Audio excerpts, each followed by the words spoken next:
Orang lelaki yang paling sakit dalam hidup dia sunat.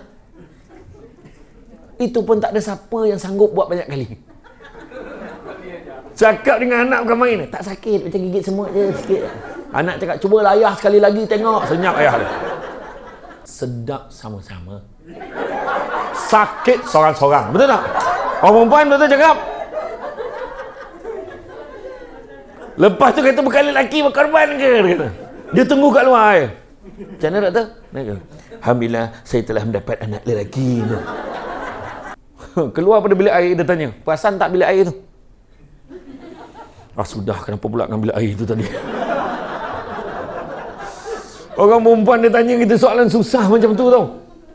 Pulun kata roka yakeh nahi. Dulu kata suka, sekarang kata benci. Yari human are yakeh nahi. Mengapa sekarang barulah kini are haza bumi hastapeh nahi. Kau merasa benci diriku ini. Isteri nyaut, ho ho ho he he he he.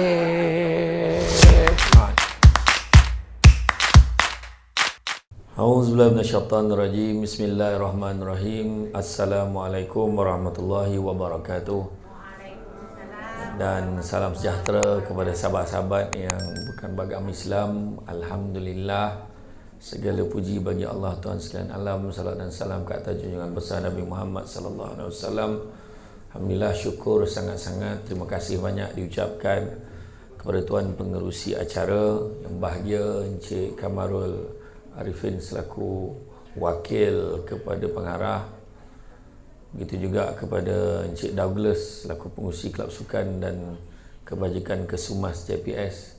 Begitu juga Encik Rashid sebagai pengurusi Rakan Surau Assalam JPS Sarawak, dan seterusnya para pegawai kanan dan kiri, tuan-tuan dan puan yang dirahmati Allah sekalian. Lambat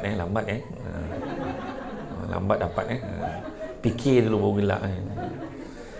Jadi alhamdulillah hari ini tajuk yang dipilih pada peringkat awal. Pada peringkat awal saya beritahu. Peringkat awalnya tajuk adalah seperti berikut. Peringkat awal tahu.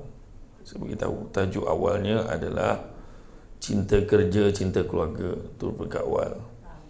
Tiba-tiba tajuknya terkorban, dikorbankan, mengorbankan dan dikorban. Aku yang mana satu? Tiba-tiba MC tadi tajuknya korban, berkorban. Apa-apa banyak tajuk hari ini kan. Tapi alhamdulillah maksudnya menuju kepada satu perkara yang sama. Dan saya dapat tajuk ni, terkorban, dikorbankan, mengorbankan, dikorban. Aku yang mana satu? Mana aku tahu kau jadi kita boleh jadi salah satu. Soalan sebenarnya tajuk ni bagus. Sebab kita boleh jadi salah satu, atau mungkin juga pernah mengalami semuanya, atau sedang terjadi salah satu daripadanya. Jadi memang saya faham. Kita kaitkan dengan kebetulan kita sedang menyambut Hari Raya Aidil Adha. Tapi sebenarnya pengorbanan adalah satu perkara yang memang tak dapat dielakkan dalam hidup kita. Kita tengok apa maksud korban itu sendiri. Yang pertama, korban ada beberapa maksud. Pertama, amalan mendekatkan diri kita kepada Tuhan. Itu korban yang pertama. Maknanya kalau yang orang Islam mungkin menyembelih. Tapi ada setengah fahaman menyembelih itu sensitif. Dia kaitkan pula apa-apa korban. Kedua adalah persembahan seperti haiwan ataupun manusia kepada dewa-dewa tertentu juga disebut sebagai korban. Contoh macam orang jumpa pawang, jumpa dukun, jumpa bomoh, kena bawa ayam dara, dia kata. Tak masa bila dia berbual dengan ayam tu pun tak tahu. Ayam dara, ayam jantan, mesti bawa kepala kambing, ada macam tu. So itu pun satu bentuk yang dikatakan sebagai korban. Yang ketiga, pemberian, kesanggupan melakukan sesuatu demi kebaktian dan kasih sayang itu juga disebut sebagai korban.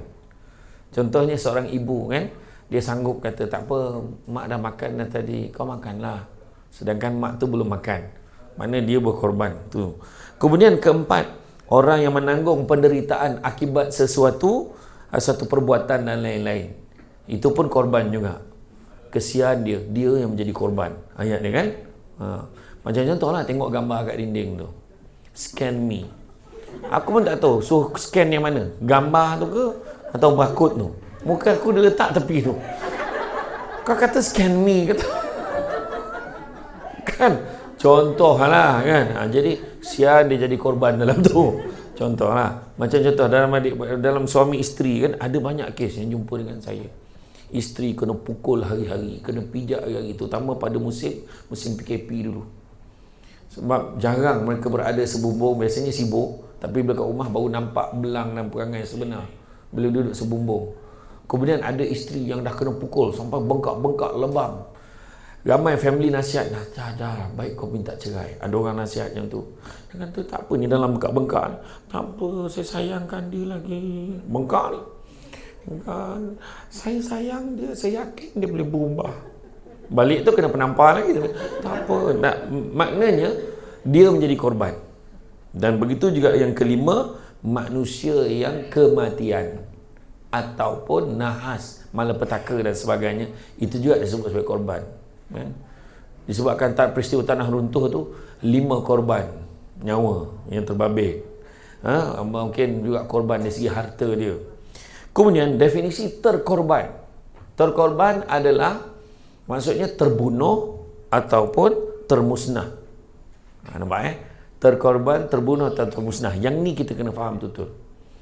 Terbunuh atau termusnah. Okey. Jadi terbunuh atau termusnah ni boleh kita kaitkan dengan kerja kita.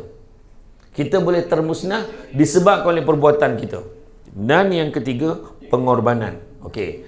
Bila kita sebut korban, contoh kepada yang bukan Islam pun mungkin fahamlah sebab dah biasa dengar. Orang Melayu, orang Islam sebut Hari Raya Aidil Adha, tu nama pertama dia. Nama kedua dia orang sebut Hari Raya Haji. Hari yang ketiga orang sebut Hari Raya Korban. Okey. Dalam perkara korban tu, kalau sebut Hari Raya Korban, dia jadi kata nama. Kata nama ni hanya memberikan nama pada sesuatu. Tapi kalau dikaitkan dengan korban tu, sebaik-baiknya dia adalah merupakan satu kata kerja, perbuatan. Jadi yang paling baik sekali dalam situasi bekerja ada 2. Berkorban dan juga pengorbanan. Okey. Bila disebutkan hidup kalau tak ada pengorbanan, maka tak namanya hidup. Contoh, petang-petang ni kita patut kena buat kerja banyak benda yang kita kena buat. Sebab buka-buka aja daripada cuti, sudah tentu banyak kerja kita kena buat. Tapi kita korbankan, melakukan pengorbanan sebab mendengar ceramah. Dan ini bukan pilihan yang susah, pilihan yang senang. Kerana hari ini, hari yang paling penting, pada jam 2 petang duduk dalam bilik ini mendengar ceramah, sebab maknanya tak payah buat kerja.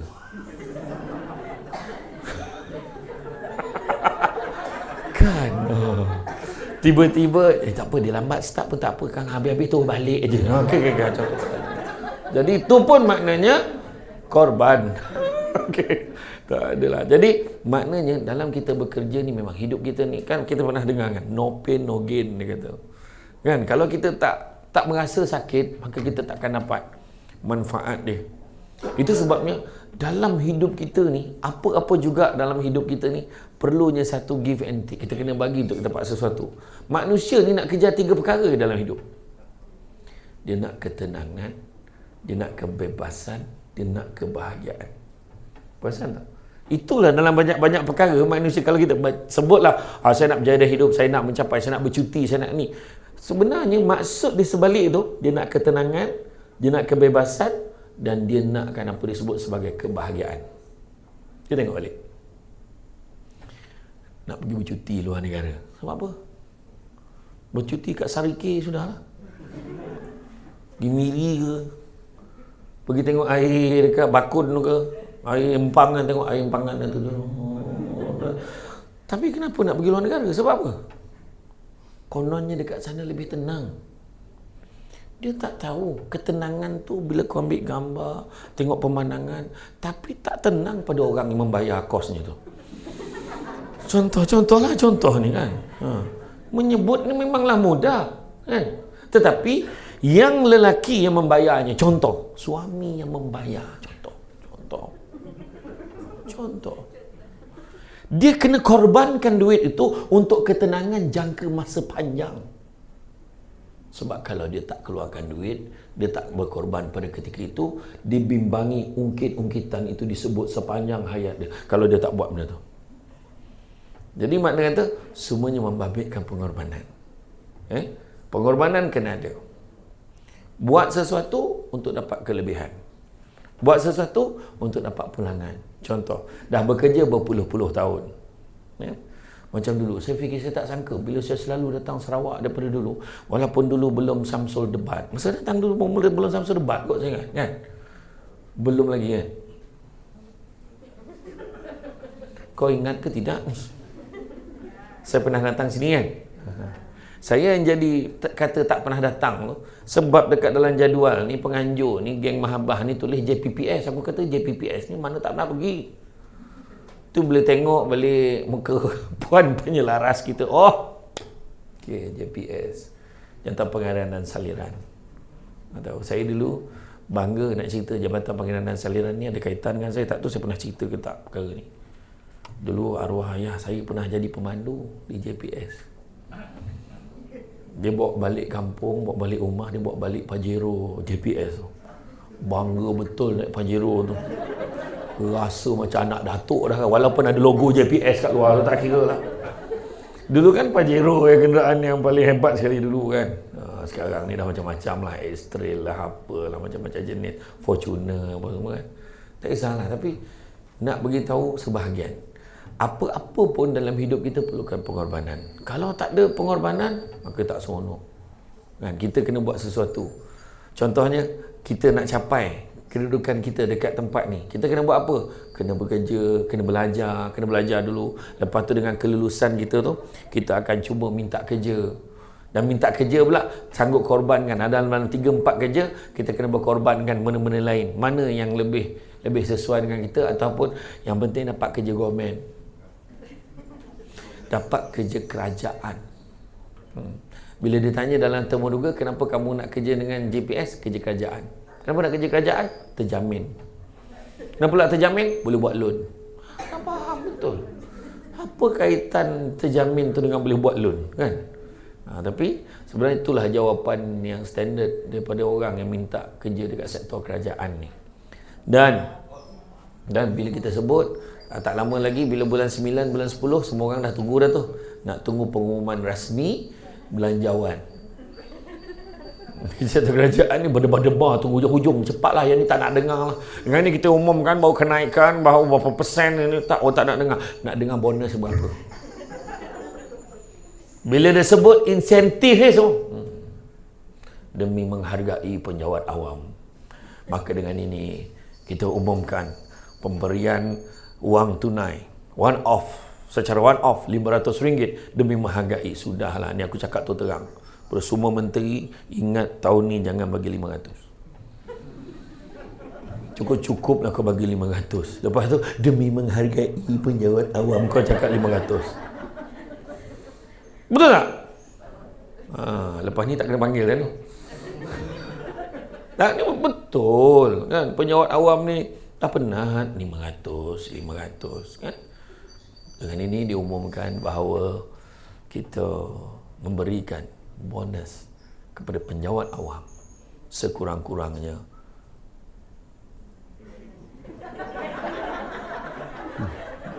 3 bulan. Astaghfirullahalazim, dahsyat.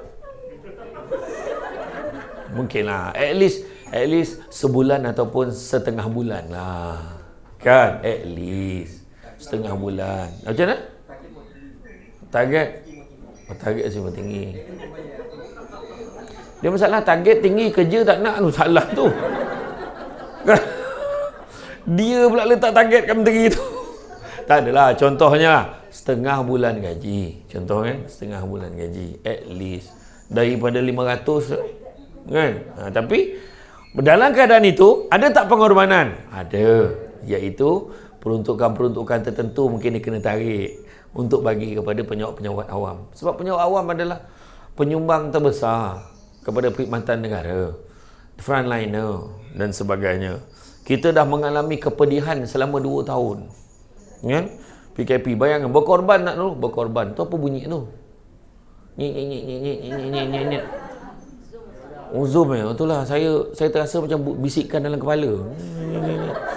Aku tengah ada masalah aku ni. Aku seorang je kan dengar bunyi ni macam tu kan. Nyet lepas tu dengar suara apa. Aduh, tekanan betul lah. Ramai juga kepada semua yang join Zoom ni nasihat lah tolong on kamera masing-masing. Pejadah kau buat live online aku kalau kau tutup kamera. Lepas tu bagi alasan, komputer saya tak ada kamera. Tolong, ni dah tahun 2022. Aku tolonglah, jangan bagi alasan macam tu. On kamera sekarang.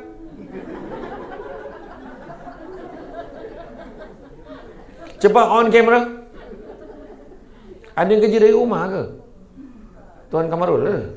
Tak ada. On kamera. Sambil-sambil kau menaik, kau tengok file, kau on kamera.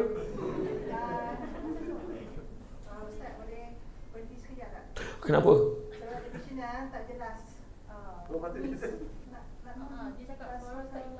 Suara saya hilang. Tak clear sangat ni yang ni tak clear. Cubaan 1 2. Dengar tak? Yang ni dengar. Cubaan 1 2. Assalamualaikum warahmatullahi wabarakatuh. Cuba tolong respon kat bahagian komen. Dengar tak dengar? Cubaan. Assalamualaikum warahmatullahi wabarakatuh. Weh, langsung blow out. Dengar tak? Dia komen. Tak ada komen. Oh, memang tak dengar langsung lah tu. Kurang jelas. Oh, ya ke?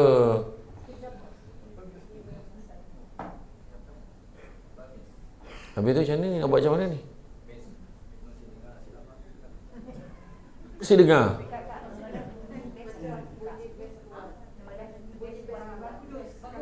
Bang Kudus. Tu bass tu kuat sangat, dia kata. Turunkan bass dia.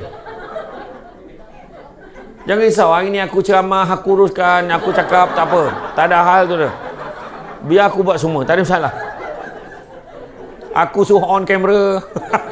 Tolong scan tolong scan. Semua aku buat. Dah. Oh, kena pakai ni pula. Oh.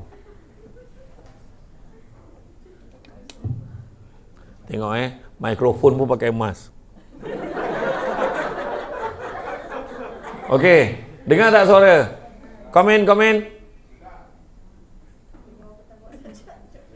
Cubaan 1 2, test 1 2 3. Assalamualaikum warahmatullahi wabarakatuh. Jelas tak?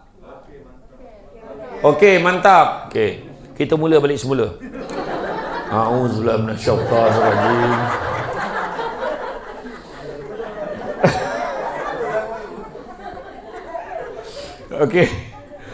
Okey, fahamlah tu maksudnya. Jadi dalam hidup kita ni memang kena ada pengorbanan. Dan bila sebut pasal pengorbanan, ada stand tak? Abang Kudus. Kalau Nas. Penting Abang Kudus ni yang main-main. Tak ada? Si ada? Oh, tak apa.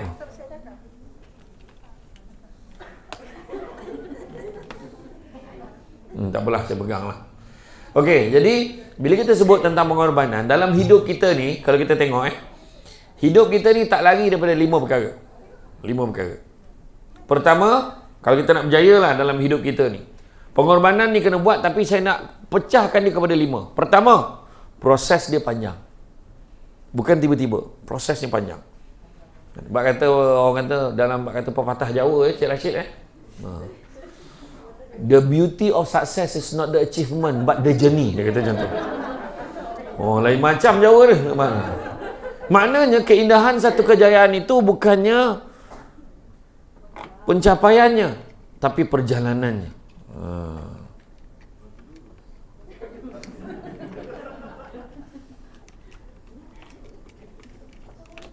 Okey.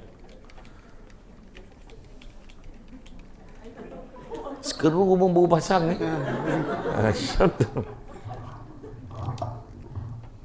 Alhamdulillah. Okey, terima kasih banyak. Okey. Jadi perjalanan gitu. Sebab kalau fikir-fikir balik, kan, siapa kita 10 tahun dulu, 20 tahun dulu? Kita mungkin pernah kerja kilang, mungkin pernah kerja dekat restoran, mungkin pernah kerja basuh kereta, mungkin kita pernah buat kerja-kerja tu. Dan kadang-kadang ada orang tak tahu pun kita pernah buat kerja-kerja yang macam tu. Kan? Sebab ada orang dia agak sensitif dengan apa yang dibuat pada masa silam. Contoh. Jadi mana kata, tapi proses sebenarnya. Itu bukan kata kita nak lupakan dulu. Sebenarnya daripada situ yang membawa kita apa yang kita jadi pada hari ini. Dan pengorbanan demi pengorbanan yang kita buat. Contoh kadang-kadang, Hari Raya Haji ada yang bekerja. Berkorban. Sebab dia kata tu bukan raya kita. Kita kena kerja. Kan? Contohnya lah. Kan? Kadang-kadang ada orang tu asyik dia je cuti. Kan? Ada orang kita terpaksa berkorban untuk orang macam tu. Dia cuti ada banyak sebab. Pertama, urusan di bank. Saya paling menyampah sekali orang minta cuti masa saya jadi pengarah, urusan di bank. Apa yang teruk sangat kau sampai cuti? Urusan di bank, kau bentangkan paper pada Governor Bank Negara. Betul tak kat borang cuti itu ditulis? Kan? Cik Kamarul tu pernah tengok tak borang cuti yang dia isi? Urusan di bank. Daripada pagi sampai ke malam. Sampai kena cuti. Oh, kalau saya tak boleh pergi bank dekat ni, kena pergi bank kat Semenanjung. Apa masalah kau? Sampai cuti? Kan? Yang seorang tu pula manyang meninggal je keluarga dia. Kita yang kena cover kerja dia, masalah dia. Ini meninggal. Kalau susun salah silah keluarga dia tu, memang tragis betul. Memang tinggal dia je satu-satunya waris yang tinggal. Yang seorang tu lah bercuti banyak-banyak penyakit. Dia ingat bos tak perasan. Cuti macam lah, muntah darah, buah pinggang beralih, jantung kecut, macam-macam lah. Kan? Ginjal sebelah tiba-tiba tak dapat dikesan. Macam-macam. Bila orang bercuti ni macam-macam, penyakit pelik-pelik semua ada. Tapi jangan ingat bos tak perasan. Bos akan perasan pattern tu. Yang seorang tu banyak datang lambat. Datang lambat 10 minit, tapi kata tayar bocor. Dia lewat 10 minit, tak logik. Kalau tayar bocor, pukul 10 lebih pun datang. Sebab bengkel lambat buka. Nak bohong pun, biarlah strategik sikit. Nampak tak? Macam-macam lah. Jam di depan sekolah anak. La ilaha illallah wa akbar. Hari tu je jam, hari lain tak jam. Contoh lah kan. Yang best tu, manjang anak dia je. Sekolah anak dia je jam. Orang lain tak ada anak sekolah, tak ada. Orang lain tu anak-anak yang hantar pergi kerja pergi sekolah. Macam tu lah agaknya. Jadi macam-macam. Okey, tu proses dia panjang. Siapa kita dulu? Kita mungkin dulu seorang pelajar. Lepas tu kita pun tak sangka kita boleh bekerja dekat Jabatan Pengairan dan Saliran. Bekerja, mungkin ada jawatan kita sebagai pegawai, penolong pegawai dan sebagainya. Kita pun tak sangka. Kita tak sangka kita boleh bekerja dengan badan berkanun, jabatan kerajaan. Kita pun tak sangka. Sebab kita rasa macam dulu kita tak ada masa depan, kita rasa macam tu. Kita rasa kita ni akan berakhir kerja kat rumah aja. Atau tolong mak aja. Tapi akhirnya kita ada career. Dan kita tak sangka pun kita boleh kahwin. Kan? Yang best tu, kau kahwin dengan lelaki yang kau benci dulu. Kau menyampah dengan lelaki tu. Nyampah jantan. Sudahnya jadi lelaki kau. Sebab apa? Hindu pula. Bila tak nampak muka dia. Itulah yang dipanggil sebagai bisik-bisik gelora. Ibarat Jad dan Arumi. Macam itulah. Kan? Melo untuk Firdaus. Oh, kan. Menyampah aku dengan Fir tu. Kejap nak, jap tak nak. Bila kawan tu dah berpaling kepada Haris. Tak, aku tak tengok. Aku agak-agak macam tu lah cerita dia. Saya tengok gazet aja. Iya. Hari tu pun ada orang masa saya isi minyak gitu. Pelakon kan dia kata.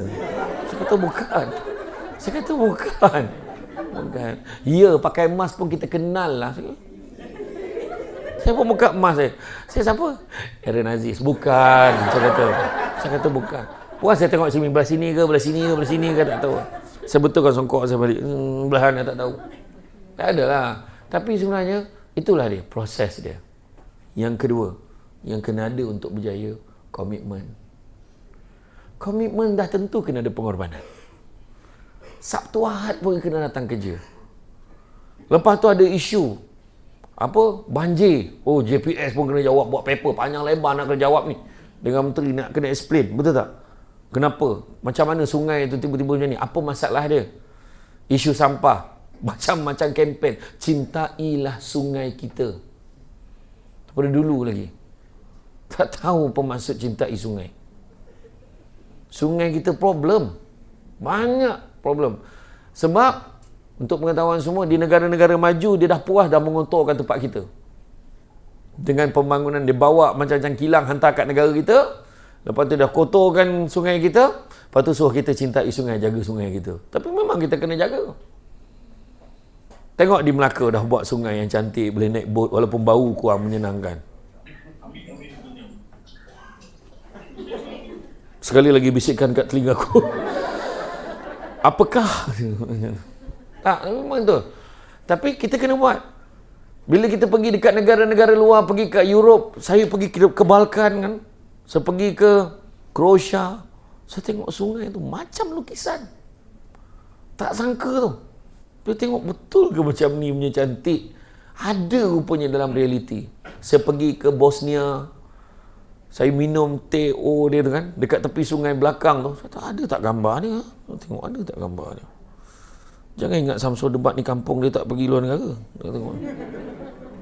Kalau ada lah. Memang cantik betul, tak sangka. Sekejap saya tengok, ada tak gambar dia?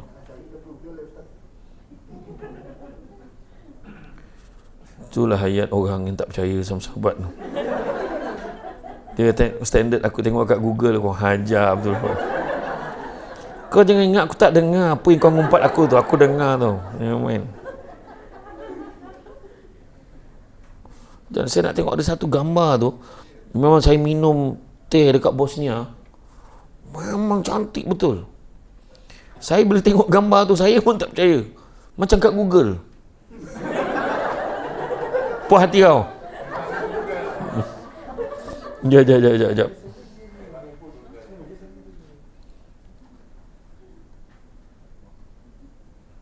Oh, contoh lah tak tahulah nampak ke tak. Ya Allah, sungai. Oh, ni yang depan-depan nampak lah. Yang jauh-jauh tu kemudian lah. Tapi betul. Boleh tengok kan?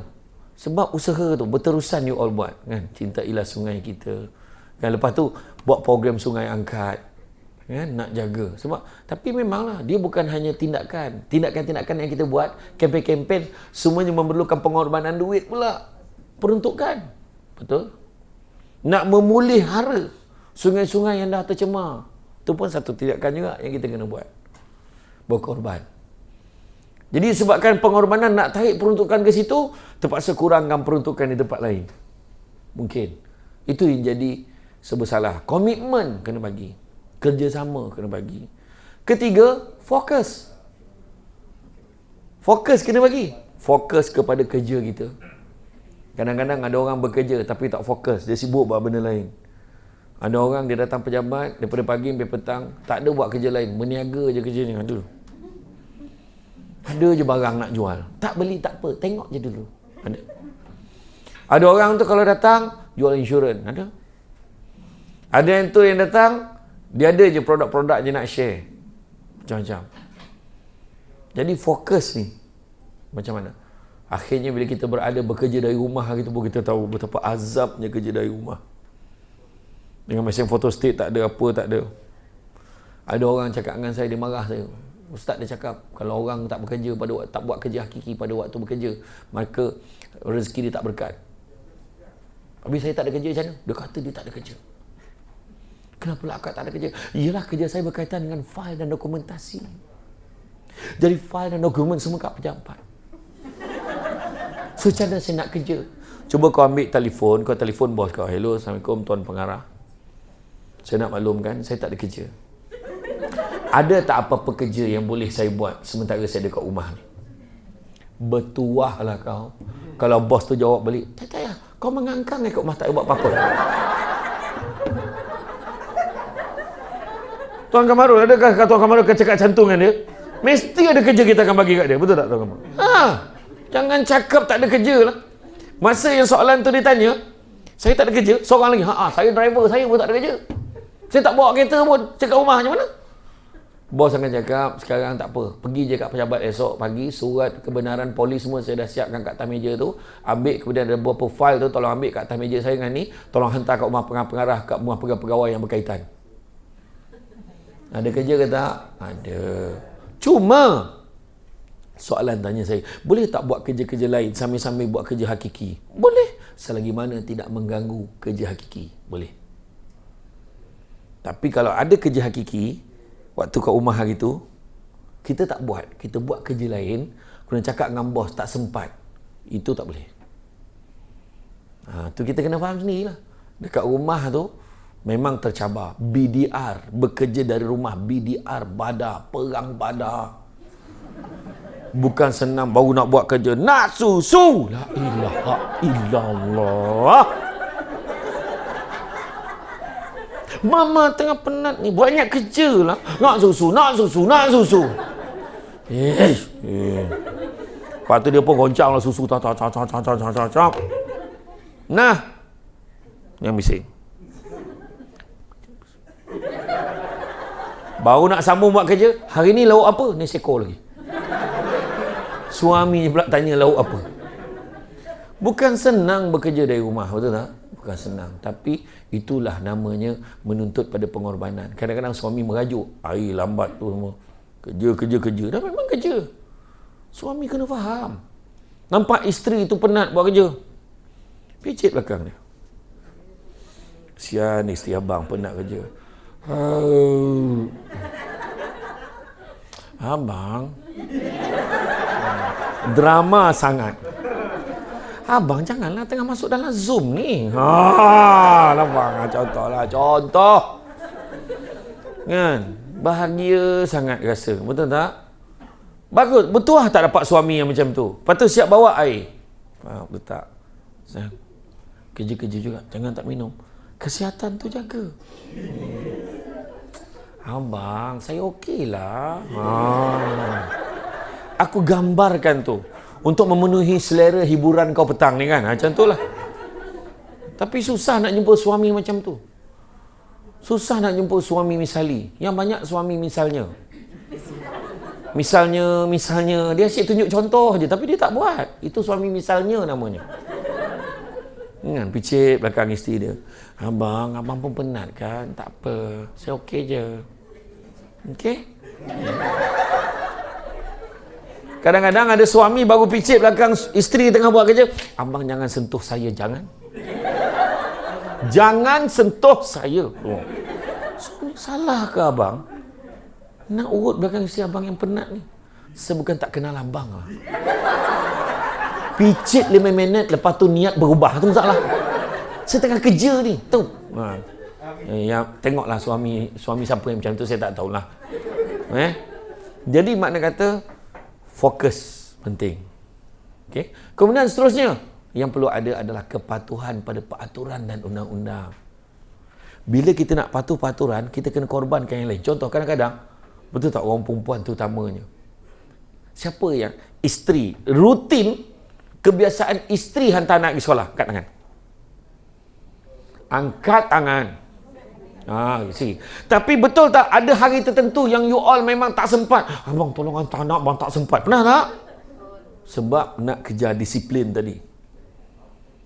Dan alangkah kecewanya bila suami kata, minta maaf hari ni tak dapat.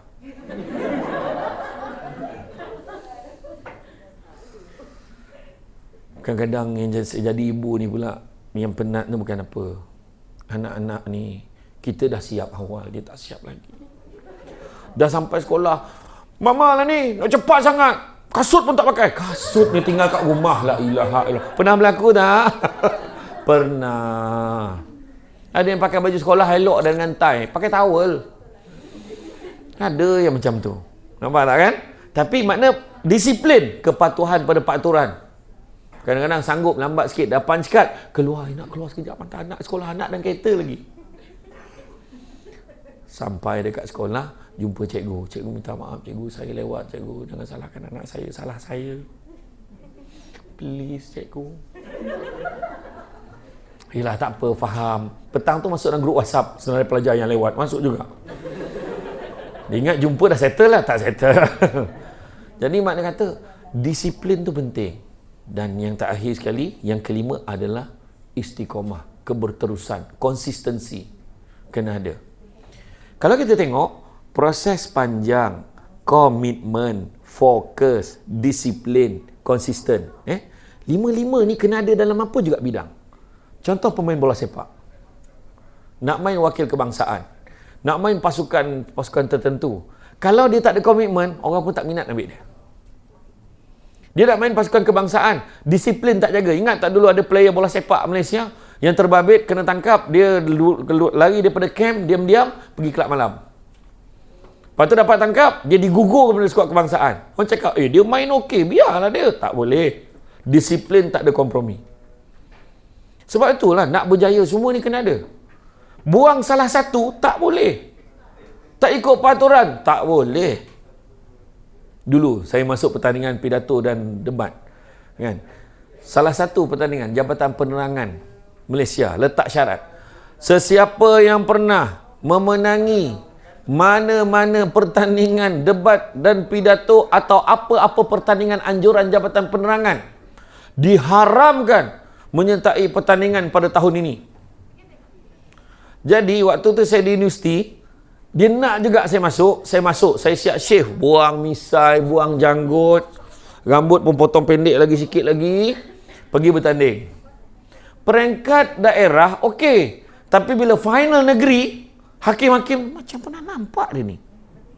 Cek-cek senarai nama dalam database, masuk nombor IC, rupanya pernah juara tahun lepas.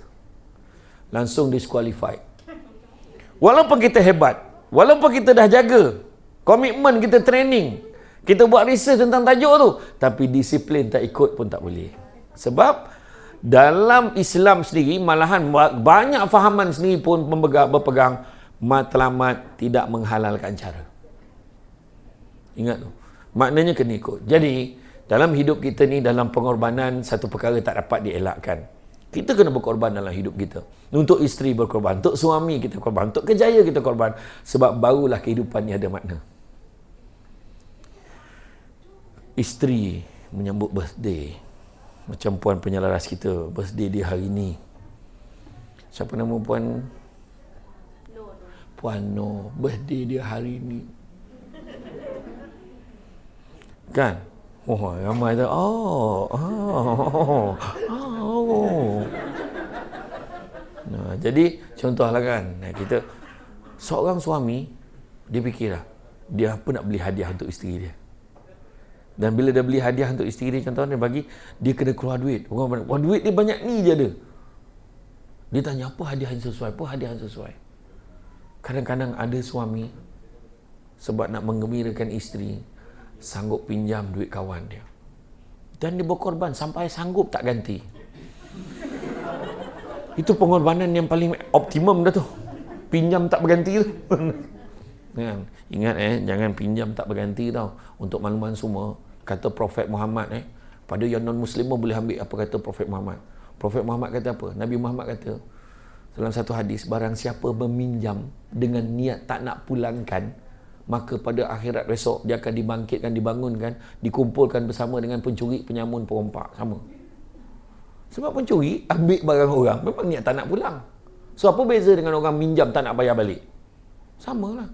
Dan tanda-tanda akhir zaman adalah orang yang memberi pinjam segan dengan orang yang meminjam.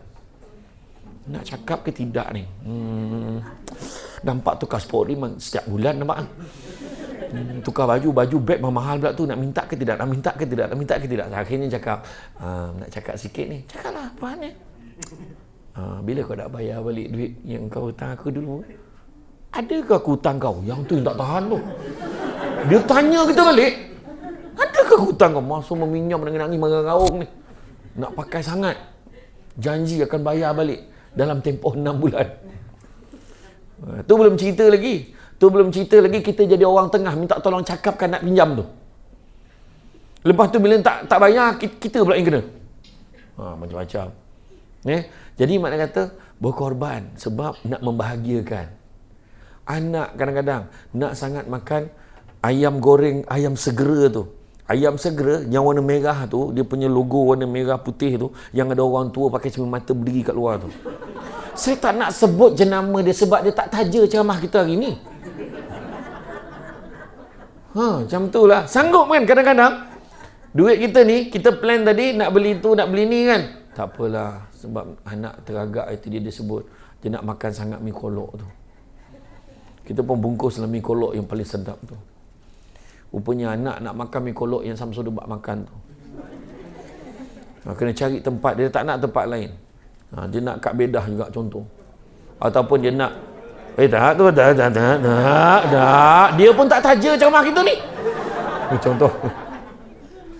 Kan, Samsul Debat tempat favourite ni dekat kampung nombor 6 tu. Kan. Tapi betul. Jadi makna kata dia nak bahagiakan anak. Sanggup kan? Tu. Jadi dalam hidup kita ni memang tak dapat lari daripada pengorbanan. Seorang isteri nak pula dalam menerima pelawaan suami sampai berkali-kali. Akhirnya berakhir dalam bilik melahirkan anak. Faham tak pelawaan suami tadi tu?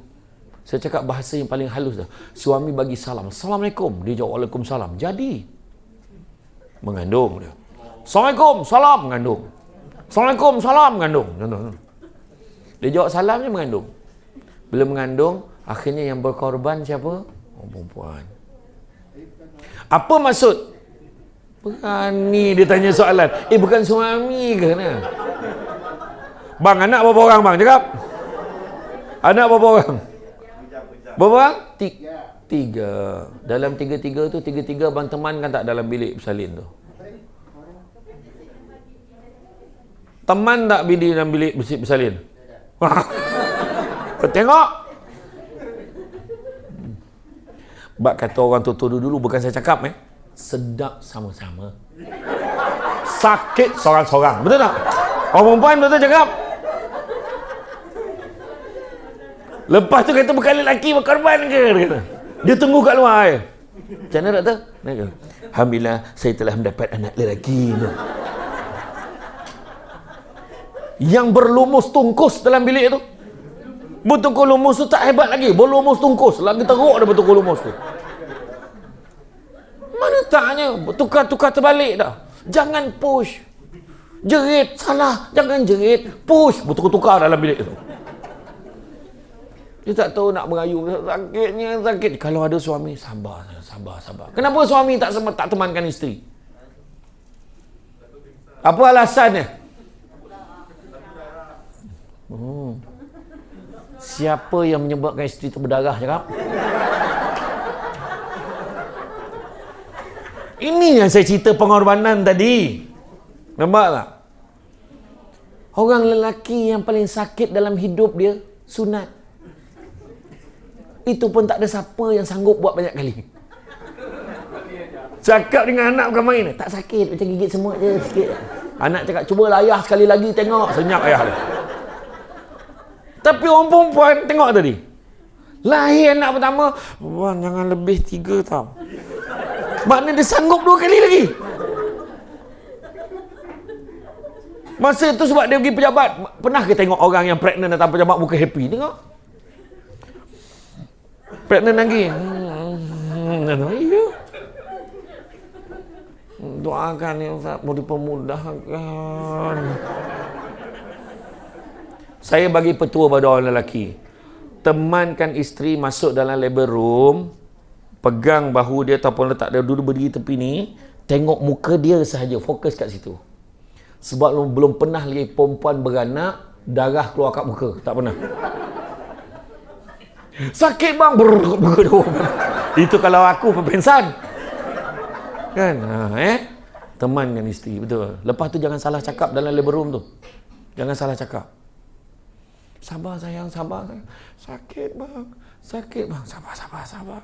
Sakit bang. Abang tahu. Mana abang tahu? Dah kena marah bang. Kau tak tahu, jangan cakap kau tahu. Faham? Itulah dia orang perempuan. Nah, tengok saya backing orang perempuan tau. Iya. Tu sebab orang lelaki kena faham. Tanggungjawab orang perempuan dekat rumah ni dua je sebenarnya. Melayan suami, melahirkan anak. That's all.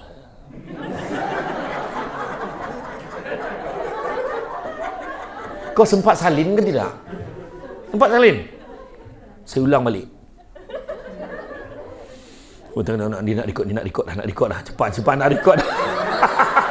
Cepat, mana video nak record dah. Nak ulang sekali lagi ni. Tanggungjawab orang.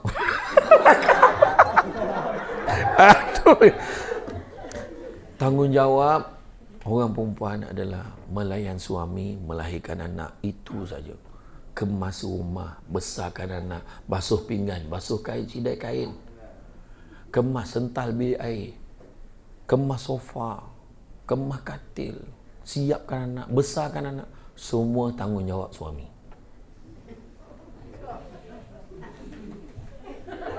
Tepuk tangan. Tak, tepuk tangan tu. Tak, saya cakap ni bukan kata nak ambil hati. Orang lelaki kena tahu benda ni. Tak, sabar dulu, sabar. Betul kan? Betul. Akhirnya suara kita didengar. Tapi, dengar tapi. Tak, cuma orang perempuan, isteri dengan penuh rela hati sanggup berkorban untuk laksanakan tugas suami itu supaya suami boleh ringan mencari rezeki. Itu dia. Apatah lagi isteri dah lah buat kerja rumah, dia juga bekerja nak bantu suami. Sedangkan duit isteri adalah duit isteri, tapi duit suami juga adalah duit isteri. Boy. Iya. Dia takut suami dia cam dekat dalam rakaman tu. Betul. Tu sebabnya cuma orang perempuan dia willing dia buat. Sebenarnya tanggungjawab tu sebab Nabi Muhammad dia tak buat. Dia tak suruh isteri dia buat benda yang dia boleh buat sendiri. Kemas rumah apa semua. Tu sebab tapi bila orang perempuan buat, dia penuh ikhlas hati, dia dapat pahala lebih. Tu sebab kadang bila lelaki balik, senang je kerja kita sebenarnya. Balik puji. Susah sangat ke? Terima kasih lah isteri abang, kemas rumah cantik betul nampak. Sedap betul masakan isteri abang ni. You ke sedap? Yalah masin sikit lah tapi sedap. Abang cakap lah tutup, sedap ke tidak sedap? Alhamdulillah. Abang kan kuat masin. Okey je. Kasih bang. Keluar bila kadang-kadang bila korang tak puji itu, dia tanya soalan tu. Soalan yang menyebabkan kau keluar pada bilik air, dia tanya, perasan tak bilik air tu? Sudah, kenapa pula dengan bilik air tu tadi? Orang perempuan dia tanya kita soalan susah macam tu tau. Lelaki yang lembab ni, kau renovate ke bilik air tu? Teruk punya suami. Kan? Dia pun tak perasan. Dia tahu masuk, melepaskan urusan dia je, mandi, keluar. Okey je bilik air tu. Cakap lah tu abang perasan tadi bila air tu bersih. Saya sental dinding apa semua. Allah. Abang pun tak terbuat sayang. Terima kasih tau. Tahu tak apa. Ya. Berkorban. Orang perempuan berkorban. Orang perempuan tak bagi orang lelaki lipat kain. Kan, dia lipat kain. Berbakul-bakul ni. Lipat kain. Sambil tengok. Melu tu. Bodoh punya Firdaus. Bodoh, dia marah. Kenapalah dia bawa awak tak ni? Suamiku seorang pendosa. Sambil-sambil lipat kain. Tengok. Dia cuba motivatekan dia nak selesaikan tu, lipat kain. Sebab orang perempuan tak pernah benarkan orang lelaki lipat kain. Sebab format lipatan tak sama. Boleh. Dan orang lelaki kalau lipat kain, kan, sekejap dia siap. Tak ada masalah pun kita okey je. Tapi bercampur lah. Suara dalam anak, suara dalam lelaki, semua campur sekali. Itulah bezanya lelaki dengan perempuan. Itu sebab orang lelaki kena appreciate isteri. Bila balik, sayang, dah. Isteri tengah basuh pinggan, dah. Pergi ke dapur. Pergi masuk bilik air mandi. Biar abang Sambung ni basuh pinggan dengan tahap baju ni ada logo JPS.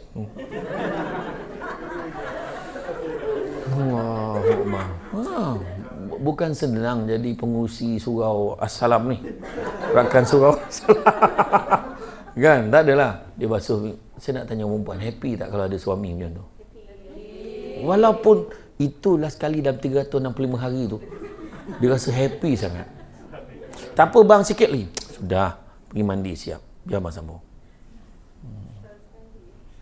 Ya, jadi dia happy sangat kan? Ataupun suami balik, sayang, nah, ambil ni. Apa ni bang? Voucher spa pergi. Nanti cuci rambut, massage, lepas tu pedicure, manicure. Hari Sabtu ni abang dah booking dah. Abang. Habis anak siapa nak jaga? Anak abang jaga, saya pergilah. Abang, susahkan abang aja. Suami pun cakap, tak susah mana pun sayang, abang booking aja, saya bayarlah sendiri. Buang ajam ni jantan tu. Aku ingat iyalah dia belanja kan, contohlah kan, contoh. Tak adalah abang dah bayarkan. Oh, ingat apa tadi nampak. Tak betul. Sebenarnya itu bukan, orang lelaki kena faham orang perempuan bukan minta hari-hari pun benda tu. Dan benda tu begitu juga akan tempat kerja kita. Sebenarnya punca nak jadi suami dengan isteri jadi baik dekat rumah, simple dia. Bermula kat mana? Ni cerita ayam dengan telur ni. Ayam dulu ke telur dulu? Simple je. Dekat tempat kerja, tempat cari rezeki, tolong kerja betul-betul. Jangan main-main, jangan culas. Pagi minum, pagi kadang masuk kerja lepas pancikat, tak kerja lagi, bincang episod drama malam tadi. Aku geram betul lah dengan dia ni. Kenapalah boleh biar mak dia buat dia macam tu. Yang bapak ni tu baik sangat dengan perempuan tu, pesal lah. Contoh kan marah kan. Walid dia baik sangat dengan D tu kan. Tak, saya tak tahu, saya tahu cerita je orang cakap. Ya, tak tahu tak lah. Marah, episod drama lepas tu, hari ni nak minum kat mana? Bincang, pergi minum. Ikut halaqah masing-masing. Geng minum ni tahu dah yang duduk dekat-dekat ni geng minum dia ni. Geng minum dia dah. Nampak tak? Ketua kumpulan bergantung kepada siapa yang bawa kereta. Sampai ke atas, bukan terus kerja sebab mabuk, pusing dekat parking.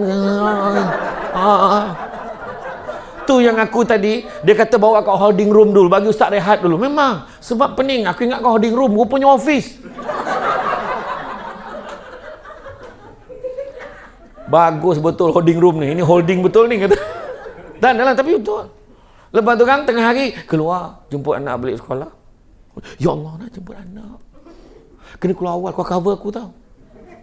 Lepas tu pukul 2 tak masuk pejabat lagi. 2.30, 2.45 baru sampai. Teruknya jam, orang tanya pun tidak. Lepas tu petang ni nak minum kat mana weh? Kan pagi tadi dah minum. Bungkus je. Pergi bungkus. Sampai kat pejabat dah pukul 3.30, 3.45. Baru nak buat kerja, tengok jam. Weh, sekarang kerja tak rasa kan tiba-tiba dah pukul 4.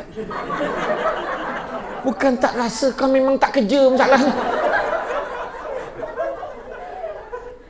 Kan? Itu isu dia. Itu isu. Pengorbanan yang kita kena buat adalah walaupun kita lapar, walaupun kita ni, tapi kerja kena utamakan. Sebab apa? Kita balik nanti kita still boleh makan. Balik nanti still boleh minum. Tak apalah, kau haus sangat pergi dekat pantry. Pantry masing-masing dah ada. Kenapa nak keluar juga? Weh, hari ni makan Maksa Sarawak Pattaya. Ui, top spot. Punya selalu aku kat Sarawak ni, aku dah ingat ada tempat makan ni. Kan? Habis selorot tu, dia makan dengan daun-daun kan. Selorot. Selorot ke selorot? Oh, selorot tu seluar ya? Oh, ke selorot. Celorot. Celorot. Yelah, tak kisahlah. Tapi makna kata, korbankanlah. Tak apa. Petang, lapar lah bang. Hello bang, penat sangat lah bang. Daripada pagi tak makan bang, banyak kerja. Ya, kesian isteri abang. Tak apa. Balik nanti, masakkan untuk abang. Rasa yang aku cakap lapar tadi, aku bukan dia. Tak apalah, nanti kan abang tunggu dekat tu, kat restoran nasi ayam yang sedap sangat tu. Kita jumpa kat sana tau. Jangan lambat, abang rindu dah ni. Abang tunggulah kat sana. Nampak? Drama sangat. Aku kena bagi dialog drama tu baru dia jadi. Tak, cerita betul. Pengorbanan demi untuk kerja kita dapat pahala sebenarnya. Ada ganjaran Tuhan bagi. Tapi yang kita nak kejar bukannya gaji setiap bulan. Dengar, faham kan maksud saya? Bukan gaji setiap bulan. Bukannya kita nak kejar tu kenaikan pangkat. Nak sangat kenaikan pangkat. Kalau semua orang naik pangkat, siapa nak jadi orang yang disuruh? Dengan ni diumumkan semua naik pangkat jadi pengarah. Keluar surat serentak semua pengarah. Cik Kamarul tetap jadi wakil pengarah. Contohlah contoh. Sedih tak kata semua. Tak ada nilai juga, betul tak? Lepas tu, bayangkan naik pangkat tapi orang perhati kerja kita. Tengok tu. Dah naik pangkat, kau tengok perangai ni. Kau tengok. Kebetulan kita masa tu baru nak rehat, orang perhati kerja kita. Betul tak? Biarlah kita tak naik pangkat, orang pun tak perhati kerja kita. Dah tentu-tentu pemalas. Senang. Tak adalah. Jangan kadang bergaduh. Bergaduh sebab apa? Sebab tak dapat anugerah khidmat cemerlang. Allah. Apa sangatlah. Cuba tengok anugerah khidmat cemerlang pertama dapat apa? Tak, janganlah nampak sangat kau nak duit tu, sebut sijil dulu. Sijil dulu. Nampak sangat. Duit. Seorang tu 1,000. Sabar. Kau buat sabar. Duit tu iringan tau. Kau jangan lupa tau. Yang pertama dapat sijil. Keduanya iringan. Mana bahagian HR sini? Bahagian human resource. Mana? Seorang je ke? Okey, berdua tu ada. Lagi siapa lagi? Siapa lagi? Bahagian human resource. Takkan dua orang tu je. Yang bestnya bahagian human resource ni, dia dah tengok dah senarai penerima yang dah dibincangkan dalam mesyuarat tu. Atas tu ada kepala tu tulis sulit dan rahsia. Hello. Kau nak belanja aku apa? Tahniahlah, kau dapat APC tahun ni. Mandai je. Iya, aku dah tengok senarai ni dah. Tahniah tau. Cuma satu je aku minta. Jangan cerita dengan orang. Sebab ni sulit dan rahsia. Masalahnya, sebelum terima anugerah, semua orang dah tahu belum? Semua orang dah tahu. Bila nak belanja. Itu yang muka naik atas pentas, muka tak elok. Sebab modal dah banyak keluar. Betul. Sebenarnya, tu sebabnya saya kata tadi, kita jangan minta-minta tu semua. Yang penting, tu saya kata, jangan kejar nilai kebenaran tu. Tapi kejarlah. Di sebalik duit yang kita dapat setiap bulan tu, duit rezeki kita dapat gaji ni, yang paling penting, yang paling hebat sebenarnya, adalah keberkatan dia. Contoh kita mungkin tak naik pangkat ni. Kerja kita ni je kerja kita. 20-30 tahun. Tapi keluarga kita bahagia. Hujung minggu sempat makan malam sama-sama. Samsul debat. Dah berapa malam tak balik rumah. Bila orang tanya, ada malam? Aku tak dapat nak jawab soalan tu. Aku hanya memandang dinding dan juga almari yang kosong itu. Kan? Aku harap penggunaan tu tepat lah. Tepat ke? Tak adalah maksudnya. Kadang-kadang ada orang kan, dia kata, best kan dapat jadi macam Samsul debat.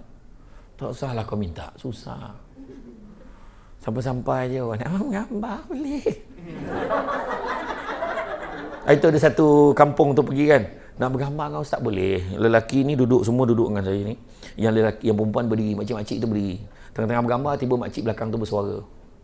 Free size. Aku tanya makcik tu, apa pula free size lah makcik? Alah yang macam ni, macam itu namanya freestyle makcik. Tapi dia confident tu yang aku suka. Orang tengah senyap, kau boleh seorang-seorang sebut free size. Kau bayang ambil kau, free size semua pandang badan kau. Aku rasa size aku dah tak free dah ni kata. Dan jangan risau, hari ni semua orang boleh bergambar dengan saya. Tak ada masalah, okey je. Gambar tegak 1,5. Gambar rebah, landscape 200. 10% masuk dalam tabung surau. Tak adalah, okey je. Ya, betul, kita hidup kita ni simple je. Tak payah kita nak jadi macam orang, nak jadi macam orang, tak payah. Sebenarnya bahagia tu yang penting. Dan salah satu tanda berkat, ada 7 tanda keberkatan rezeki. Yang pertama adalah apabila duit yang kita dapat setiap bulan kita rasa cukup. Itu tanda rezeki berkat. Kadang-kadang dah bayar bil, berlebih lagi. Cek balik senarai, rasa dah bayar dah semua, tapi berlebih lagi. Pernah tak jadi macam tu? Rupanya bertukar wallet dengan suami. Suami lah tak cukup, mana pergi duit aku?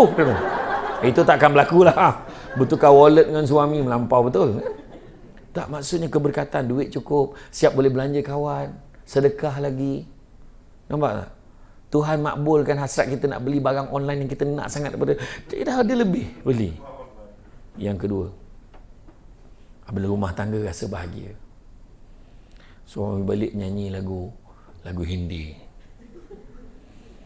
Kan, dia nyanyi, Polon kata roka akeh nahi.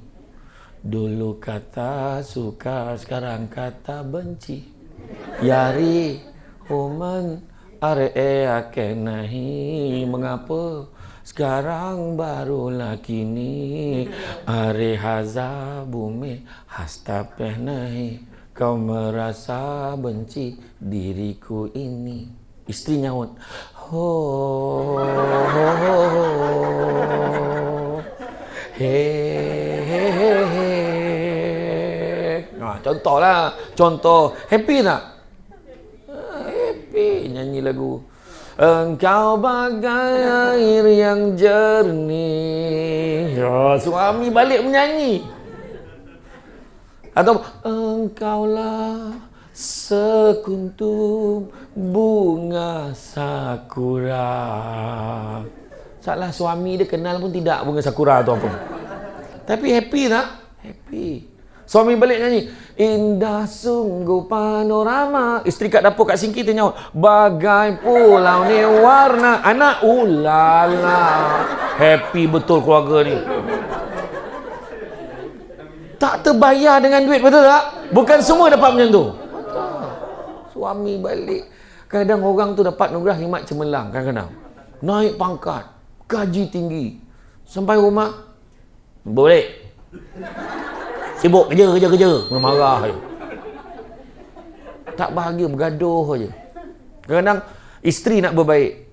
Abang mau balik? Tak, budak pergi. Buta? Suami nyaut macam tu.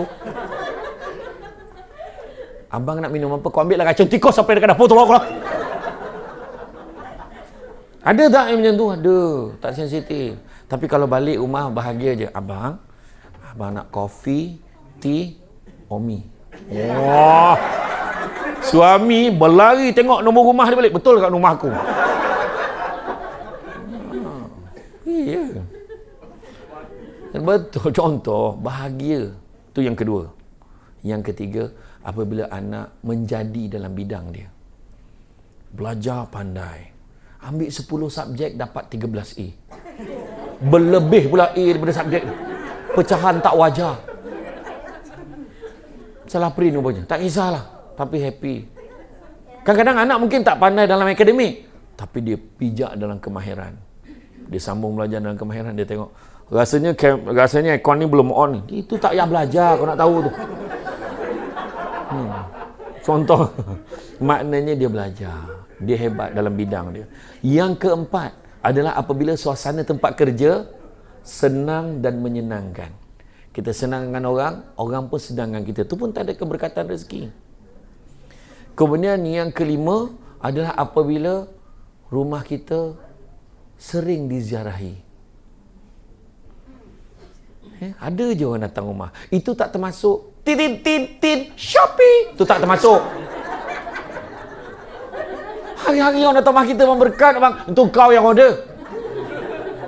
Yang keenam, mudah taat pada perintah Tuhan. Dan yang ketujuh, doa kita dimakbulkan. Dan sebagai pesanan saya sebelum kita nak buka pada sesi soal jawab. Apa tu panjat pula? Kau nak aku ceramah sampai pukul 6. Lagilah. Kau tak tahu, kau sedap atau gelap nak mampus berdiri depan dia, kau tak tahu.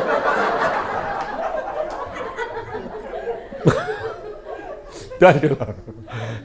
Kan? Pertama, Nabi Muhammad ada pesan.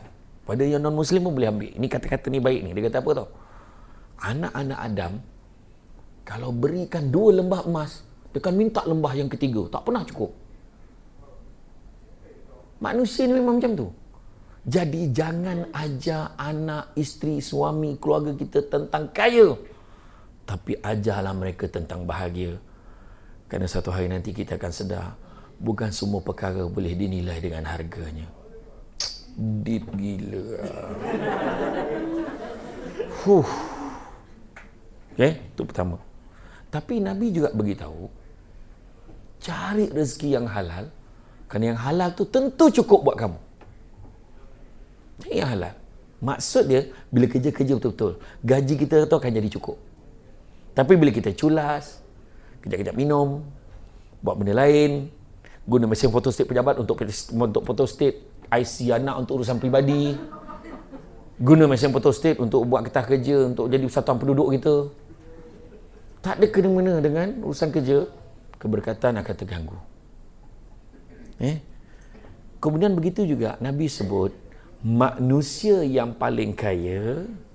Pernah tak dengar orang cakap, kau kerja JPS ni sampai mati pun kau tak akan kaya? Pernah tak dengar orang cakap? Tapi dia salah. Sebab Prophet Muhammad kata apa? Manusia yang paling kaya adalah manusia rasa cukup dengan apa yang dia ada. Tahu tak kekayaan pada saya apa? Adalah dapat bersama dengan anak-anak, dengan isteri pergi pasar malam. Kaya. Itu kekayaan sebenarnya. Boleh duduk satu meja makan. Kaya. Nampak? Dapat pergi bercoti-coti, kata orang perempuan kan, dengan keluarga. Itu kaya. Duduk bersama dengan mak kita, keluarga kita, makan dengan ramai-ramai. Itu kaya. Itu sebenarnya kaya. Nampak?